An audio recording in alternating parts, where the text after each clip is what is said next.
രാജ്യത്തിന്റെ സമര ചരിത്രത്തിൽ ഒരു പുതിയ അധ്യായം എഴുതി ചേർക്കുന്ന പ്രതിഷേധമാണ് CJP ഇപ്പോൾ ജന്തർ മന്ദറിൽ നടത്തിവരുന്നത്. CJPയുടെ പാർലമെന്റ് മാർച്ച് ഇന്ന് നടക്കാനിരിക്കെ രാജ്യതലസ്ഥാനം കത്തുമെന്നുറപ്പ്. പാർലമെന്റ് സമ്മേളനം ഇന്ന് ആരംഭിക്കുന്നതിനാൽ ഡൽഹി പോലീസ് മാർച്ചിന് അനുമതി നൽകിയിട്ടില്ല. ജന്തർ മന്ദറിൽ വെച്ച് തന്നെ മാർച്ച് തടയാനാണ് പോലീസ് നീക്കം. ജന്തർ മന്ദറിൽ വലിയ സുരക്ഷാ സന്നാഹമാണ് ഒരുക്കിയിരിക്കുന്നത്. ഇവിടേക്ക് പ്രവേശിക്കുന്ന എല്ലാ വഴികളും പോലീസ് പൂർണ്ണമായും അടച്ചുപൂട്ടിയിരിക്കുകയാണ്. CJPയുടെ ആദ്യ സമരത്തിന് ഒത്തുകൂടിയവരെക്കാൾ ഇരട്ടിയോളമാണ് കഴിഞ്ഞ 2 ദിവസമായിട്ട് രാജ്യതലസ്ഥാനത്തേക്ക് ഒഴുകുന്നത്. അതും പലപ്പോഴും പോലീസും സമരക്കാരും തമ്മിൽ നേർക്കുനേർ വരുന്ന സ്ഥിതിയും ഉണ്ടാകുന്നുണ്ട്. പിന്നാലെ സമരക്കാർക്ക് നേരെ ലാത്തിചാർജും ഉണ്ടായിട്ടുണ്ട്. നൂറുകണക്കിന് ആളുകൾ ദേശീയ പതാകയും അംബേദ്കർ ചിത്രവും ഉയർത്തിപ്പിടിച്ചുകൊണ്ട് പ്രദേശത്തേക്ക് മാർച്ചിൽ പങ്കെടുക്കുന്നതിനായി എത്തുന്നത് തുടരുന്നതിനിടെയാണ് സമരത്തെ അടിച്ചമർത്താൻ ലക്ഷ്യമിട്ട് വലിയ തോതിൽ ലാത്തിചാർജ് ഉണ്ടായത്. CJPയുടെ പ്രതിഷേധത്തിന് നേതൃത്വം നൽകുന്ന പരിസ്ഥിതി വിദ്യാഭ്യാസ പ്രവർത്തകൻ സോനം വാങ്ചുക്കിനെ കഴിഞ്ഞ ദിവസം പോലീസ് അറസ്റ്റ് ചെയ്ത് നീക്കിയിരുന്നു. കേന്ദ്ര വിദ്യാഭ്യാസ മന്ത്രി ധർമ്മേന്ദ്ര പ്രധാന്റെ രാജി ആവശ്യപ്പെട്ട് കഴിഞ്ഞ 29 ദിവസമായി CJP പ്രതിഷേധത്തിലാണ്. ഇതിൽ ഒരു തീരുമാനമാകാതെ പിന്നോട്ടില്ല എന്നതാണ് CJPയുടെ സ്ഥാപകൻ അഭിജിത് ദീപ്കെ വെളിപ്പെടുത്തിയത്. ഇതേ തുടർന്ന് വൻ പ്രതിഷേധങ്ങൾക്കാണ് ഇപ്പോഴും ഡൽഹി സാക്ഷ്യം വഹിച്ചുകൊണ്ടിരിക്കുന്നത്. അത് വെറുമൊരു സമരപരിപാടിയായി തള്ളിക്കളയാൻ സാധിക്കില്ലെന്ന് മാത്രമല്ല, ഓരോ ദിവസവും കഴിയുന്തോറും CJPയുടെ സമര പരിപാടികൾക്ക് പ്രാധാന്യം കൂടിക്കൊണ്ടിരിക്കുകയാണ്. സമരപന്തലിൽ നിന്ന് ബലം പ്രയോഗിച്ച് ആശുപത്രിയിലേക്ക് മാറ്റിയ സോനം വാങ്ചുക് ചികിത്സ നിരസിക്കുമെന്ന കടുത്ത നിലപാടാണ് സ്വീകരിച്ചിരിക്കുന്നത്. ഭക്ഷണമോ മരുന്നോ സ്വീകരിക്കാൻ അദ്ദേഹം തയ്യാറായിട്ടില്ല. ലക്ഷ്യം കാണുന്നതുവരെ പിന്മാറില്ലെന്നും സമരം ശക്തമായി മുന്നോട്ട് കൊണ്ടുപോകുമെന്നുമാണ് സോനത്തിന്റെ സന്ദേശം. എയിംസിലെ വിദഗ്ധ ഡോക്ടറും ചികിത്സാ സംഘത്തിന്റെ ഭാഗമാണെന്ന് ആശുപത്രി അധികൃതർ വ്യക്തമാക്കിയിട്ടുണ്ട്. IV ദ്രാവകം സ്വീകരിക്കാൻ സോനം വിസമ്മതിച്ചുവെന്നും അതോടൊപ്പം ORSഉം മരുന്നുകളും നിരസിച്ചുവെന്ന വാർത്തകളും പുറത്തു വരുന്നുണ്ട്. ഭക്ഷണം കഴിക്കാതിരിക്കുന്നത് സോനം വാങ്ചുക്കിന്റെ ആരോഗ്യനില കൂടുതൽ വഷളാകുമെന്ന് ഡോക്ടർ അറിയിച്ചു.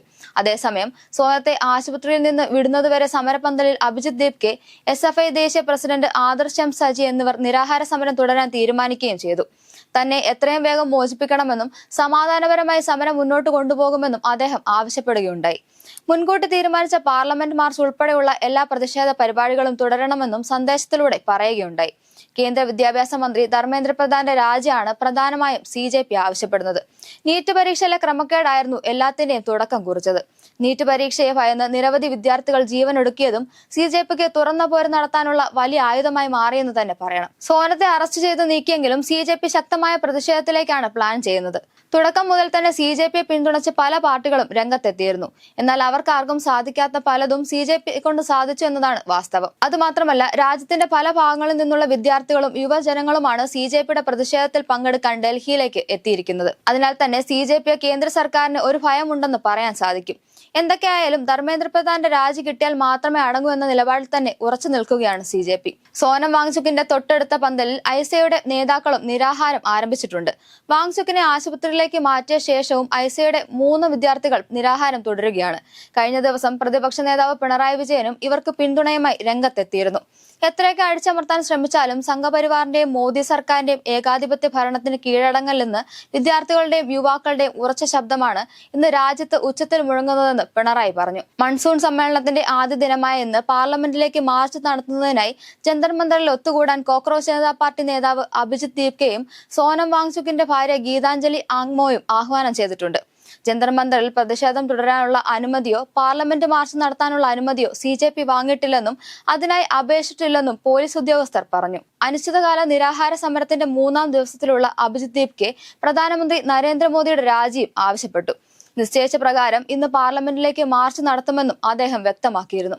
ഏതായാലും കൊന്നാലും പിന്നോട്ടില്ല എന്ന തീരുമാനത്തിലാണ് കോക്രോച്ച് ജനതാ പാർട്ടി. BJPയെ ശക്തമായി എതിർക്കുക വഴി അധികാരത്തിൽ നിന്നിറക്കാൻ പരിശ്രമിക്കുകയാണ് ഇപ്പോൾ ഇവർ.